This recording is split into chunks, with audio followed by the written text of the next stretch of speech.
In this video, we're going to look at how to top up our chiller on our Canon Colorado M series machine.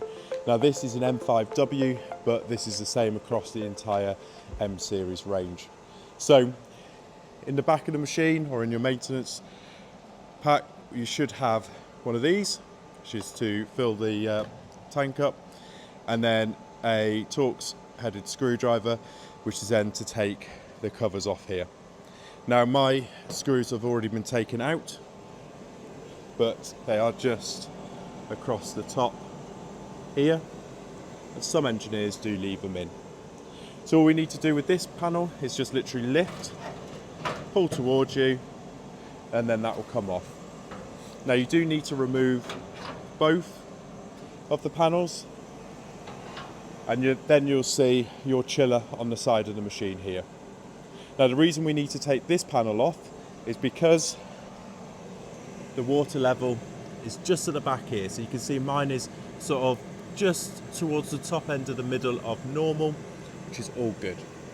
So if we did need to fill this up or top this up, all we'll do is we'll take this cover off here.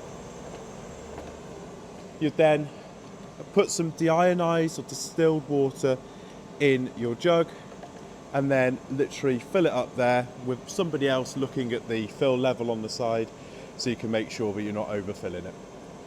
Once you're happy with that, tighten this back up again, check your level, allow it to stabilize for a few seconds just to make sure it's all good, and then that should be it. Now you can add more coolant into the machine, but we normally say that the coolant won't evaporate, it's the water that will actually evaporate, so it's good just to put some water in there. Now another thing you can do while this cover is off is also hoover this grill at the front here. You can also take the filter out as well if needs be, but normally just a good hoover does the job.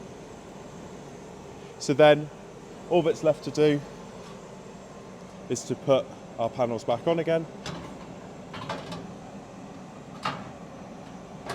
which sort of slot in at the bottom first.